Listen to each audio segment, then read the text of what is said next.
Mateus 5, do 1 ao 12. Vendo as multidões, Jesus subiu ao monte e se assentou. Seus discípulos aproximaram-se dele e ele começou a ensiná-los, dizendo: bem-aventurados os pobres em espírito, pois deles é o reino dos céus. Bem-aventurados os que choram, pois serão consolados. Bem-aventurados os humildes, pois eles receberão a terra por herança.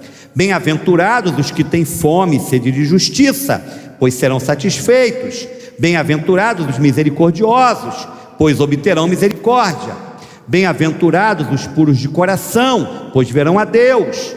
Bem-aventurados os pacificadores, pois serão chamados filhos de Deus. Bem-aventurados os perseguidos por causa da justiça, pois deles é o reino dos céus. Bem-aventurados serão vocês quando por minha causa os insultarem, perseguirem e levantarem todo tipo de calúnia contra vocês. Alegrem-se e regozijem-se, porque grande é a recompensa de vocês nos céus, pois da mesma forma perseguiram os profetas que viveram antes de vocês.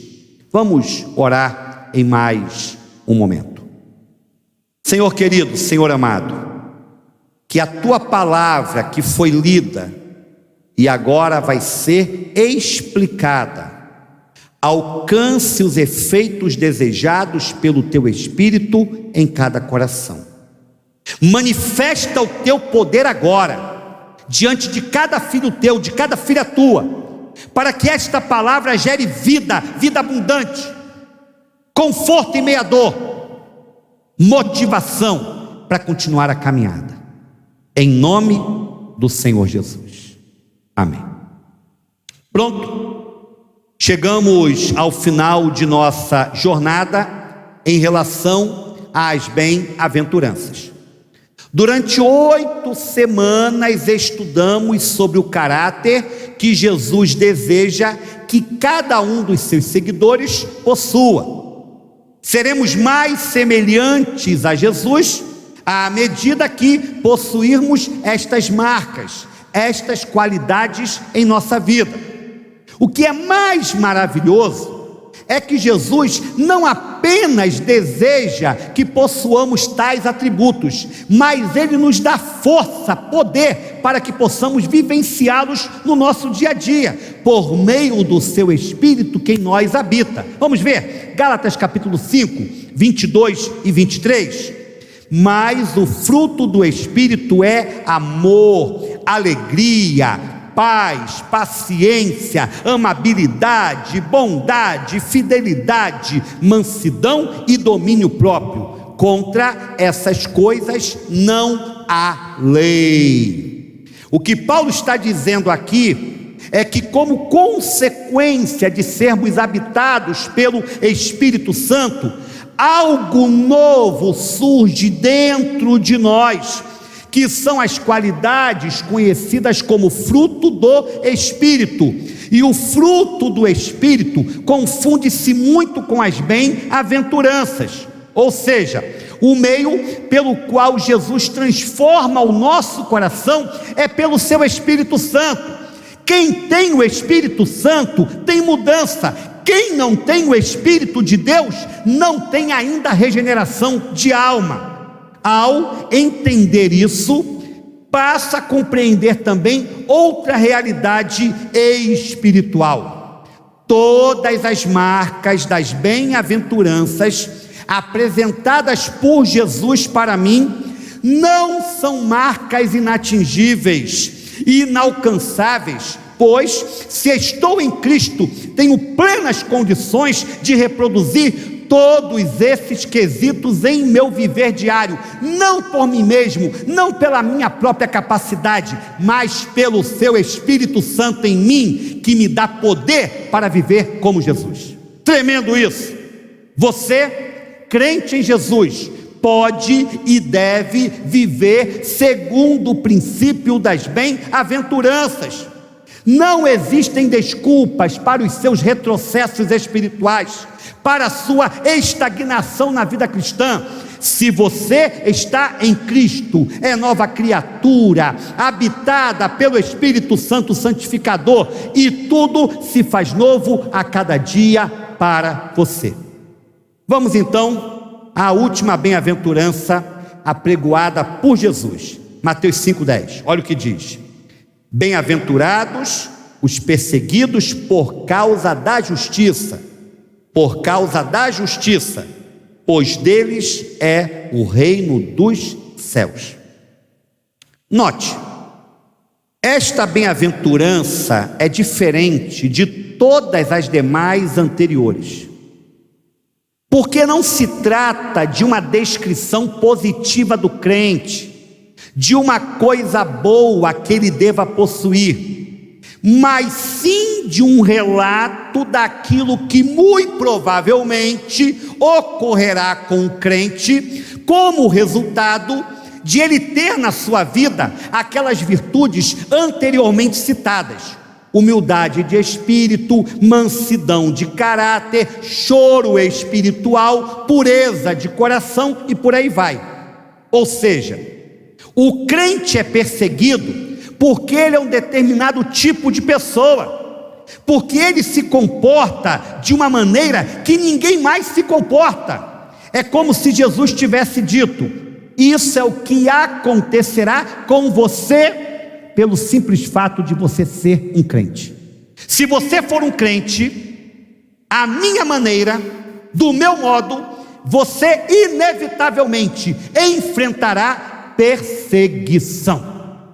E aqui convém ressaltar uma verdade: nós cristãos ocidentais, sobretudo brasileiros, não sabemos o que significa sermos perseguidos, pois de forma geral a igreja vive em paz, em pleno processo de liberdade.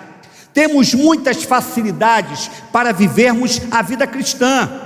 Entretanto, ao olharmos para as outras partes do mundo, verificamos que estas palavras de Cristo são por demais relevantes, pois neste exato momento em que estamos aqui, reunidos virtualmente, mas de portas abertas no santuário físico, há 90 países em que se tem conhecimento de alguma forma de discriminação contra o povo de Deus. Nestes países onde a perseguição ainda existe, quase 3 bilhões de pessoas moram. Escute, eu não falei milhões com M, eu falei bilhões com B de bola. Isto é quase metade da população mundial, o que nos leva a concluir que hoje, em pleno século 21, século avançado, de um conhecimento científico exacerbado, em pleno século 21, nunca o cristianismo foi tão perseguido. Países como China, Coreia do Norte, Afeganistão, Somália, Sudão, Líbia, Paquistão, são alguns dos países que estão no topo da lista em que a igreja de Jesus é oprimida. E se a igreja de Jesus é um corpo, não apenas local de crentes reunidos debaixo de um mesmo teto, mas se a igreja de Jesus é um corpo universal, nós precisamos nos preocupar com esses dados, pois mesmo distantes, o sofrimento daqueles irmãos é o meu, o seu, o nosso sofrimento também. É por isso que fazemos missões, irmãos. Esta é uma das motivações, porque investimos na pregação do evangelho em terras tão distantes, para que outros países, hoje fechados por uma série de proibições para o evangelho, tenham a mesma condição nossa hoje, de liberdade na adoração. Porém, voltemos ao nosso versículo central. Precisamos meditar nesta expressão: por causa da justiça. Bem-aventurados os perseguidos por causa da justiça. Jesus não fala apenas bem-aventurados os perseguidos e para aí, não. Ele dá uma continuação, ele diz: bem-aventurados os perseguidos por causa da justiça. Com esta declaração, Jesus está querendo nos dizer que existem outros motivos de perseguição contra o povo de Deus. Mas o único motivo que pode nos conceder galardão celestial, o prêmio da eternidade, é a perseguição que surge por causa da justiça de Cristo em nós.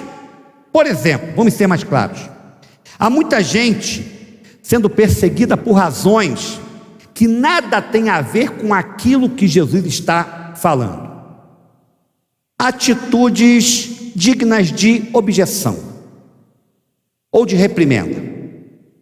Você se lembra quando Benedita, a famosa evangélica do PT, foi governadora do Rio? Ela ocupou várias funções, foi senadora, ela foi prefeita, governadora, deputada.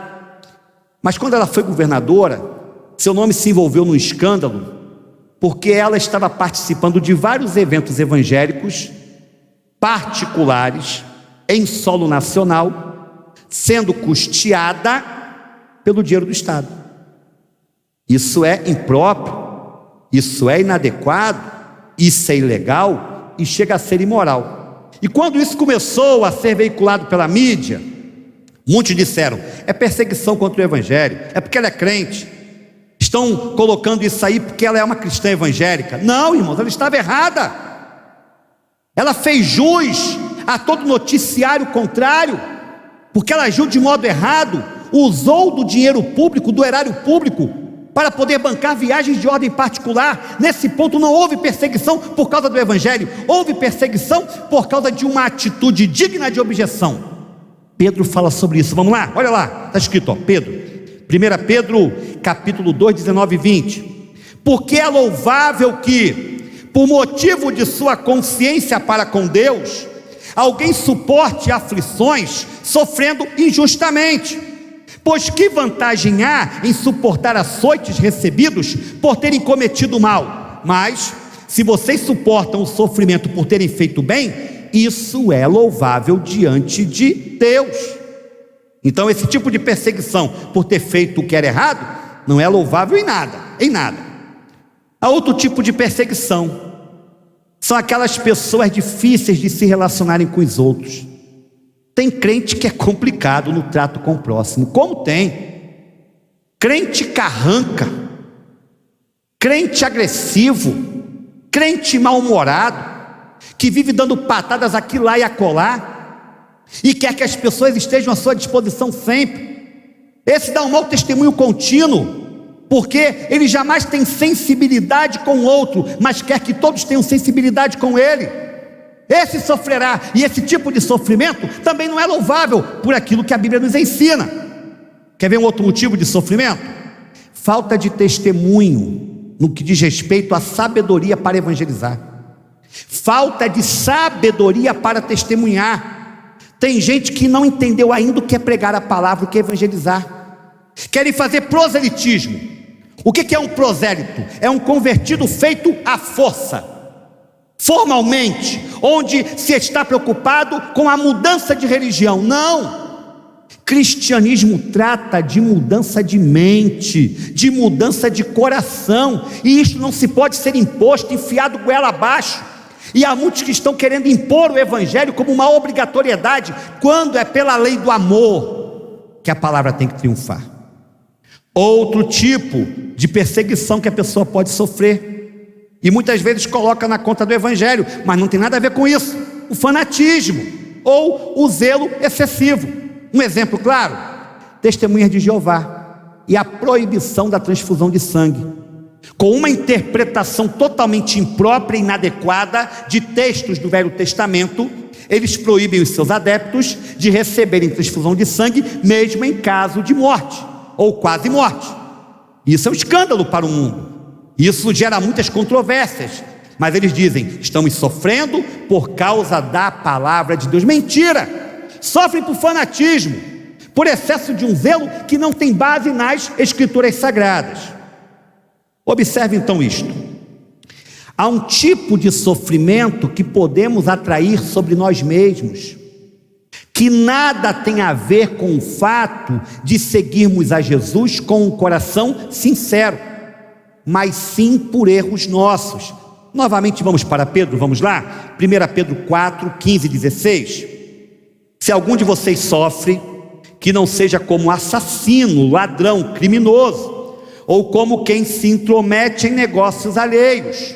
Contudo, se sofre como cristão, não se envergonhe, mas glorifique a Deus por meio desse nome.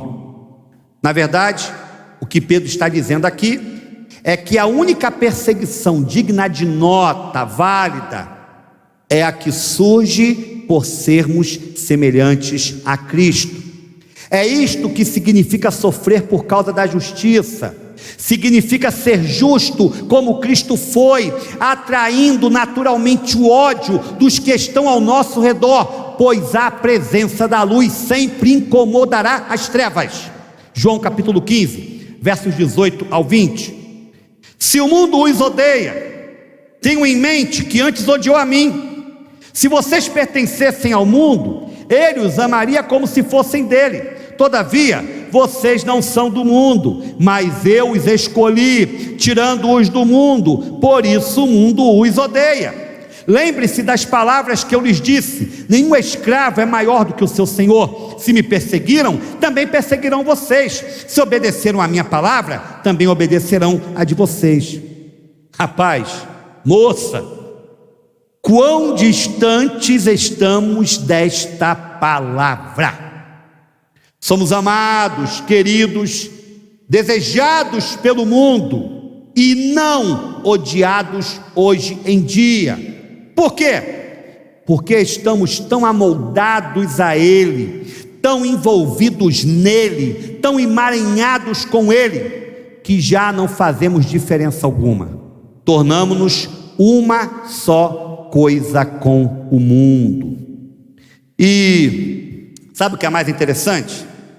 Olha o que eu vou lhe dizer. A perseguição sobre a igreja hoje, já há algum tempo, não vem mais do mundo, vem da própria igreja. Sim. Crentes ortodoxos ou cristãos ortodoxos na Grécia e na Rússia, perseguindo cristãos de outras denominações.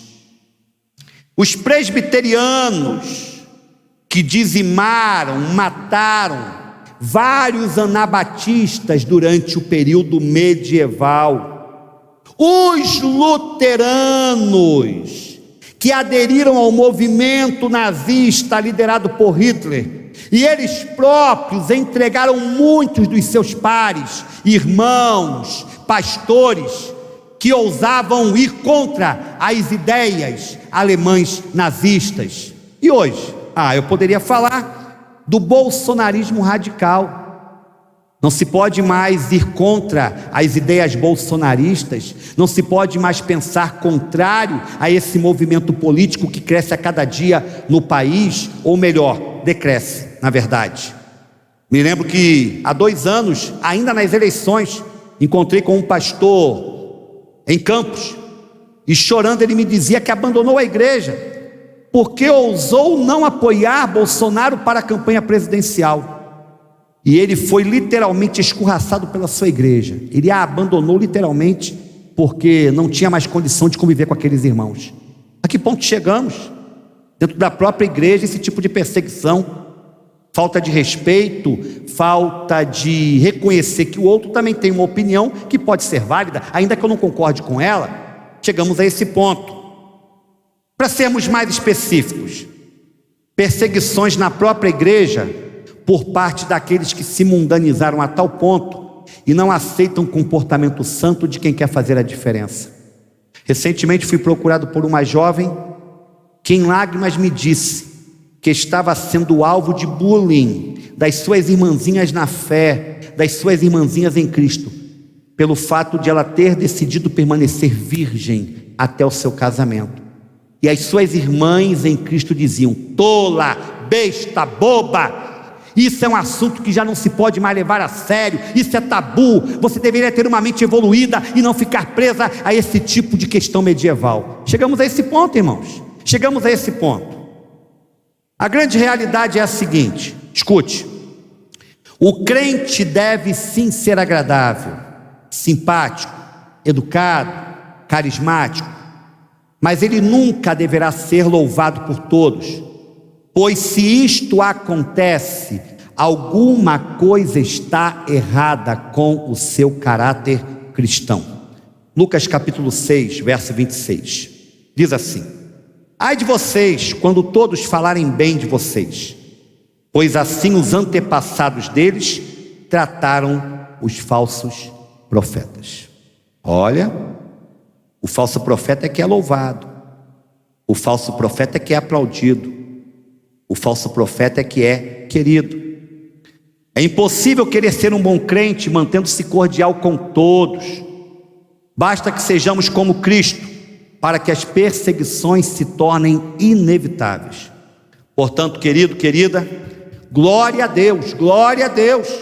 Se você está enfrentando perseguição na sua casa, no seu trabalho, no seu colégio, na sua faculdade, por ser simplesmente uma pessoa fiel a Jesus, a Bíblia diz que os que são perseguidos por causa da justiça são felizes, porque deles é o reino dos céus.